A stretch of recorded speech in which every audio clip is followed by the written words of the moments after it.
What's up everyone, this is Cher talking, welcome back to my channel. Today's video is a full review for the Valentines banner that brings Matriarch, Hilda and Golden Ball. This banner was highly expected because Matriarch is always a useful unit and people are always expecting good things of it.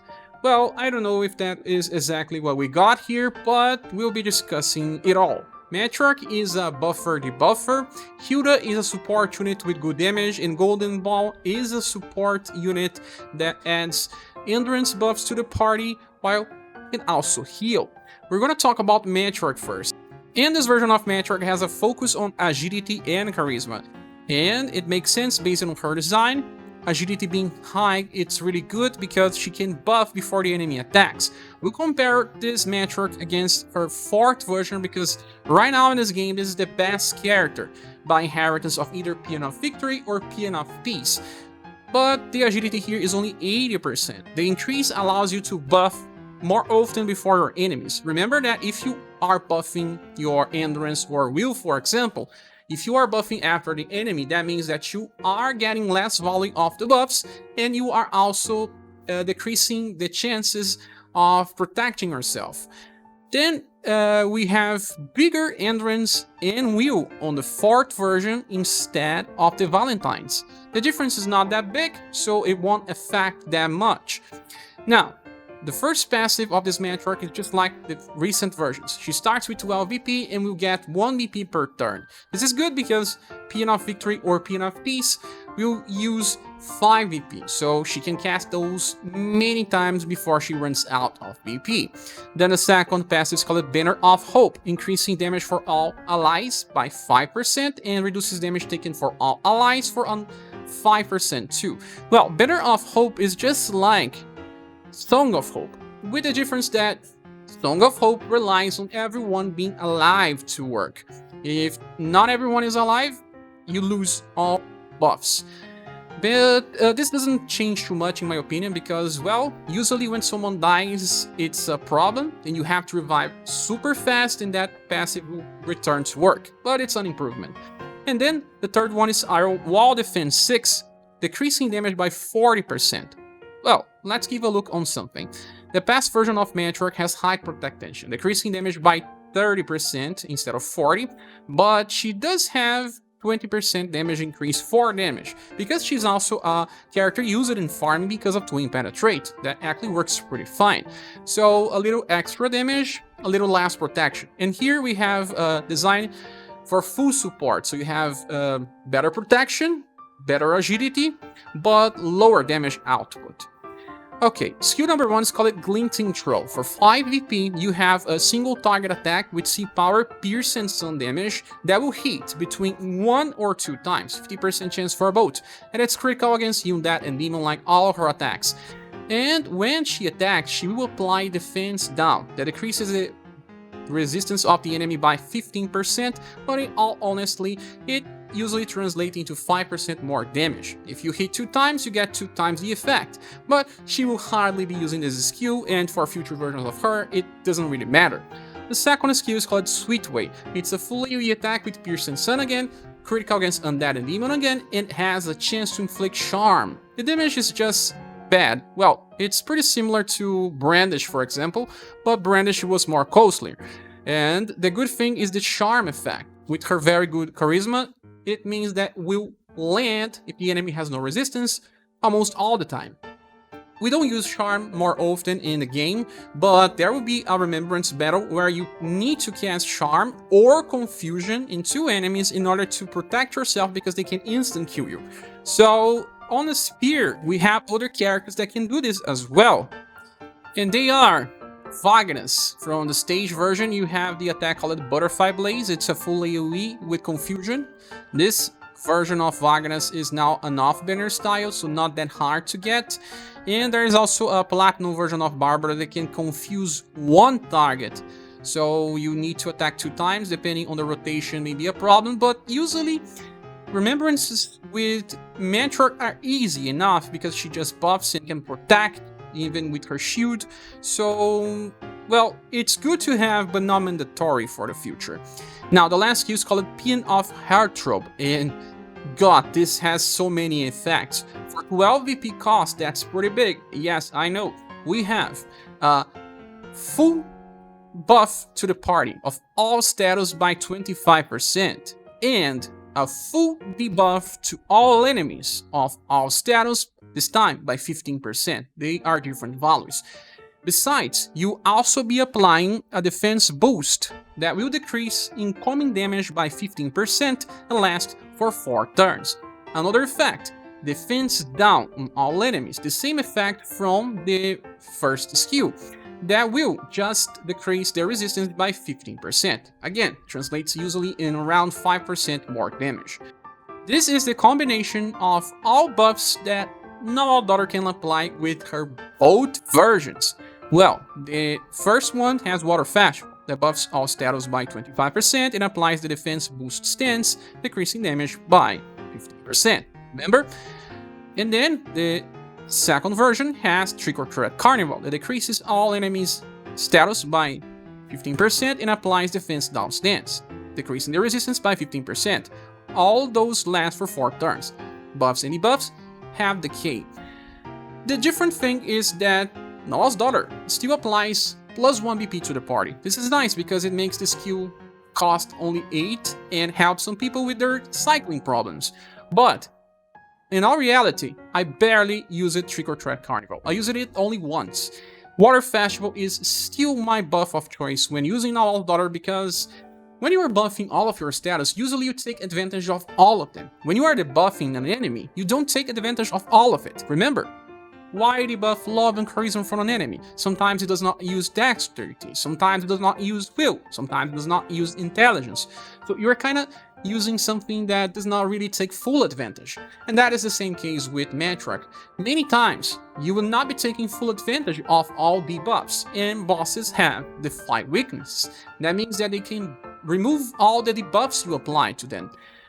And this happens with many bosses in hard fights, but they don't usually remove your buffs. That means that when you are trading your Peon of Victory from the first Matriarch that buffs STR, Endurance, Agility, and Intelligence, or Peon of Peace that buffs Dexterity, Will, Love, and Charisma, you are trading those amazing buffs for another one that can only be cast once every 3 turns. This buff is also only 25% value, while Peon of Victory is 30%. The same case for Peon of Peace. So you are using them one after another. You will be stacking buffs, although some of them will have lower power every new turn. You keep values pretty high, increasing the damage and the resistance of your party. If you're fighting against physical, you are using Peon of Victory. If you're fighting against magical or the enemies have magical, you are using Peon of Peace, and you get very big values. So it's hard to think about the trade-off.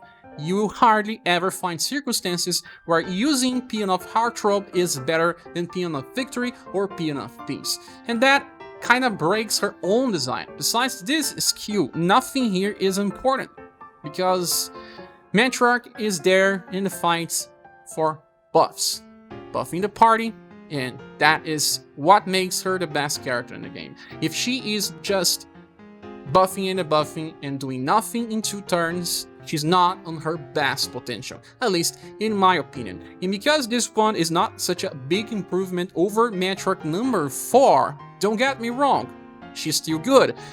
You don't really need to summon for this Matriarch, in all honesty. But if you are a spending player and like to have all versions, it's totally okay, because this version of Matriarch, Valentines, will be the best full Peon of Victory cross Peon of Peace buffer because of the higher agility and the better defense that she has. But the difference is not that big, and you lose the shield that you have with Matriarch number 4. Remember, Peon of Protection is busted, and why is it so good? Because it costs the same value in BP as Peon of Victory or Peon of Peace, only 5. That means that you can just skip that turn where you were buffing, protect your squad, healed and all. And if you are using Peon of Peace, she was buffing Love and Charisma. When you use Peon of Protection, it's gonna heal for 1.2k at least, allowing you to take 1 nuke and still survive. reducing the stress of your healer. And sometimes a boss will nuke 2 times in a row, and you have a healer like Rag Robin, for example, and he cannot heal 2 times. So you use Matriarch in emergency, and then you use Polka on the next turn, or something like that. Hence why this strategy of buffing and debuffing every 3 turns does not make much sense in the long run. Well, this is my opinion on Matriarch. She will still receive the highest grade that we are calling now Overpower in our future update in the tier list, because if she is using Paean of Peace or Paean of Victory, she is still the best character in the game. And now with a higher defense and a higher agility, if you don't need the shield, she is good enough. The second best version of Matriarch while doing that. The problem is just that Matriarch number 4 is too busted. So, think about this and decide if you want to pull this character. Now for extra info, we have a future version of Matriarch, and this one is fully offensive. It has an interesting kit. She can heal very small effect with defense enhancement, or apply attack enhancement for 3 turns while she does damage, and has a strong nuke. And in JP, she does not have any defense reduction passive besides one that only works when she's not on full HP, but this can change in global. And because she's already pretty fast as well, as you can see here, 104% agility, I decided to skip even based on this, because maybe in the future this version will just kind of replace the Valentines when you consider only Paean of Victory and Peace buffs. And the next style is Golden Ball Wants Chocolate. She has the focus on endurance and agility. It didn't change much from her past style, only 5% more endurance, and well, at least the agility part improved a lot. She can sometimes evade, I guess, if you are using Paean of Victory as your main buff. She has 66% will now, compared to the past version only 48, but it's because they buffed her in global. It's nice because even when buffing her will multiple times, I was still getting inflicted with ailments in some hard fights, especially against the egg, so the improvement is welcome. Besides that, nothing here screams out besides love, because she's now a main healer if she wants to be. Well, the first passive, called Chocolate Coating, when recovery actions are made, recovers all surviving allies HP by a very small effect that should be around 170s, and will also buff all of their endurance by 25%. Well, that's nice. 25% is pretty close to Matriarch's 30%, and many other buffers only buff 25. But she needs 2 single target heal, and this spell is called Care Plus. For 2 BP, you will recover a surviving ally HP. It will not recover from 0 to max, but will recover around 1.4k for sure. So if you want to heal someone, she can still buff endurance of everyone, not losing her main gameplay, because, well, this is still her main gameplay. The second passive, called Deep Affection, when she is attacked, all surviving allies will be buffed by 15% of their endurance. And this is the same thing that we had in the past version of Golden Ball that made her so relevant. This version didn't have it in JP, and that's why people kind of skipped her, because she was totally inferior. Now, there are some reasons to use this Golden Ball, although I still believe she is inferior. Besides this, she can also revive once when she gets killed and returns to full HP. And then we have High Protect Tension, decreasing all damage by 30% and increasing her damage output by 20. This is an improvement over her past styles Iron Wall Defense 5, because this only decreases damage by 30%, so she just got damage potential. But what she misses the most is the last passive, called Painful Lashing. She had a 37% chance to get BP when she was attacked, and she's usually used in formations that increases the chance of she being attacked, like Rising Phoenix X, for example. And getting BP was important because, look, this version has Ki. This gives her morale up, guard up, this is not important, but recovers her BP by 1. And we have Shrine Dance, a 9 VP skill that applies Guard Up Large to the party, that decreases all damage by 35% and lasts for 2 turns. So, the gameplay was to place her in a position where she gets hit, get some BP by random chance, use Ki in between turns, and keep Shrine Dance active for 2 turns most of the time. Well, yes, most of the time it usually works. But this thing will not work with the current version of Golden Ball.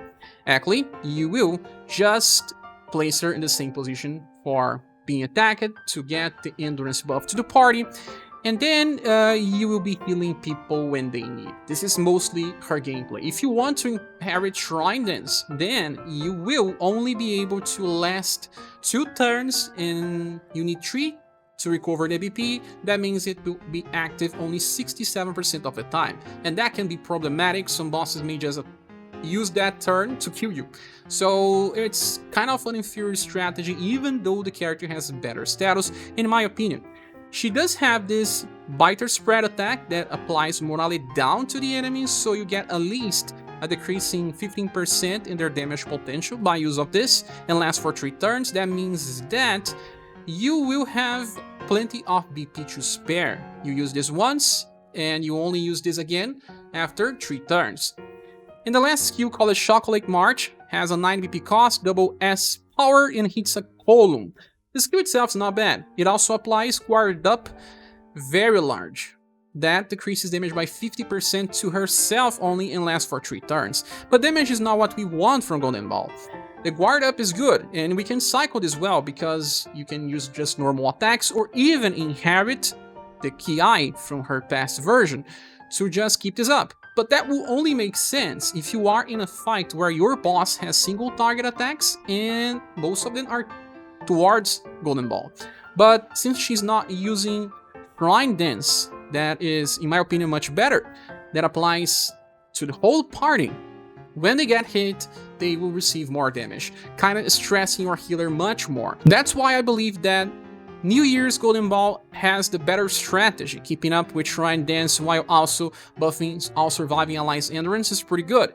And you cannot heal even if you wanted, because BP is always used for Shrine Dance.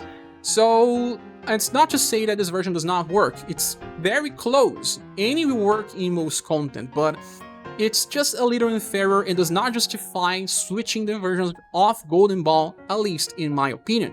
But if you want to use this version, you can simply use Biter Spread instead, and then sometimes Chocolate March. It won't decrease the damage as much, but the character is a little more resistant and will have a little more will. But in the end, Golden Ball will have the same grade as the Lunar New Year, while the Lunar New Year will always perform a little better if you can keep up your Shrine Dance. And with all that said, she's gonna receive an SS Plus grade in our tier list.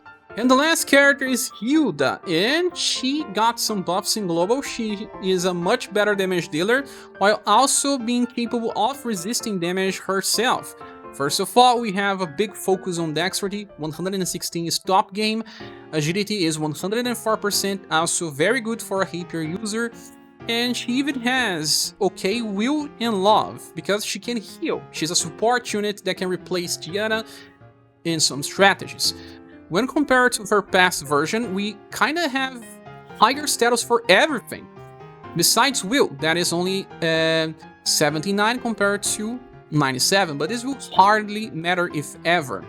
Now, the first passive is called Mastery 1, buffing 5% Dexterity and Love and recovering 1 BP on the start of a turn. And this is kind of a waste. These buffs are not that great, and because of the way she works, she will benefit much more from BP on hit and a Dexterity buff instead. The second passive is High Protect Tension, reducing damage by 30% and increasing her damage output by 20, with Fired Up 6 increasing by 30, so you have 50% increasing damage at all times, damage is reduced by 30, and she has mastery buffs to buff Dexterity and Love and has 4 BP per cycle. For skill, we have Medicate for 4 BP and 1 LP. We have a C power heal that will heal around 1.5 thousand and cleanses the target. So nice because of the cleanse, but the cost is a little too high. At least she always has 4 BP available. Compared to Diana, we have a weaker heal, not that much weaker, but it's fast instead of just a normal heal when compared to Hilda. Diana version is better to protect someone, and Hilda version is better to just heal someone that is not so much in danger. The second skill is called Peeping Trust. For 6 BP, we have a full AoE piercing slash attack with only C power. It's not that strong, but it grants Guard Down. We talked about this in this video. It decreases guard by 15%, but in all honesty, it increases your damage output by around 5% only. So, not a good. And the last skill is called Sparkling Q. For 10 BP, you have a skill that hits for Piercing Sun 3 or 4 times, 50% chance for each. So if it hits 4 times, the damage is good, nice. If it hits only 3, it's already power creeped because we just got Darius, and he has this attack here called Boisterous Blade. Hits with the power as well, 2 elements, and buff his main attribute with each hit. That is actually much better, because it will deal similar damage to 4 hits, but will keep buff for your next turns. So the skill itself is not that great. So as you can see, the character does have potential by passives, but the skill themselves does not guarantee that her damage will be stable. You can inherit, though, Alarm from her UDX style. This skill here is actually very good. It starts with an E-powered attack and then deals S power with the following hit. Both will do only slash damage. It's different, slash against Pierce and Sun. But it's equal to triple S damage with only 7 BP cost. Sadly, that's why I said that she needed a BP and buff on hit that will allow her to trigger 2 effects. But no. Her buff is on the start of a turn, limiting her capabilities of inheritance from Alarm. And the UDX style has a different cycle. She cycles this 0 BP attack that buffs Dexterity in order to increase her damage potential. You can still inherit AP Blade and do exactly that. Start the fight, buff your Dexterity, and then use Sparkling Q whenever you have enough to nuke. But if you don't have the UDX style, you can just go for her S version and inherit Light Speed Plus. It's already amplified. It's a B power attack that buffs her own agility by up to 25%. Her agility is pretty good, so 4 BP, and she gets 4 BP per turn. That means she can keep using this forever, allowing her to evade some attacks. And when you need to heal, you can Medicate as well with 4 BP. That means that she will always be able to use any. So this is very good for Remembrance, especially if you don't have Diana, and even better if you don't have J-Mew last style. That makes Remembrance much easier. He has Scrum Guard and also Lady Stab that applies Guard Up. That means that the damage is reduced by a lot, so you have a need of 1 healer, and that can be either Diana or Hilda. If you have Diana, the value of Hilda decreases a lot, because remember, Diana has much more to offer in my opinion. Although she barely does damage, she has the fast heal, and she buffs Endurance Wheel and heals the party, while cleansing too. So, in Remembrance battles, buffers are extremely valuable, and you won't need to use both together in the same squad. So, kinda of an easy skip because of that. Well, Hilda will be receiving a standard double S grade mostly because of her good resistance and strong damage and good inheritance even without the UDX style, but it's not an important character anyway. So back to the banner image. Is this banner worth to summon for? Yes, but also no. This is probably the most controversy video review I'll make, because if you have Matriarch number 4, you already have probably the best version of Matriarch for quite some time till they decide to make a better one. If you already have the Lunar New Year version of Golden Ball, she has the best cycle and will be better 90% of the time than the current Golden Ball. And if you already have Diana, you don't need Hilda. So what makes this a good banner still? Because the characters themselves are still good. This Matriarch is the best carrier of Paean of Victory and Paean of Peace if you do not care about the shield. This Golden Ball still offers value with a unique strategy, and this Hilda still offers something for those without Diana. But if you have all these characters, this banner is not worth for you. And you should only summon if you like the character, or if you are a spending player that wants the best thing ever. I can live with the current Matriarch with ease. I don't need this one, and that is my opinion. If you are a new player and you want some stuff, instead of summoning on this banner, you should pull on the rerun banner, because it brings the best things from Matriarch and Golden Ball while also adding you a chance to get Rag Robin, the best healer in the game that can also do very high damage. And you still have some chances of getting this Gustav and Monica, and that is a win-win scenario in my opinion. Still, I believe that this banner deserves the Gold Award because of Matriarch alone. but it still is a skippable banner. But this is my opinion. What is yours? Please say here on the comment section. Thank you so much for watching this video. Please subscribe if you haven't, and don't forget to join our Discord server where we talk about the UniverSe and other games in general. Hope to see you soon in the next video, probably at 5,000 subs.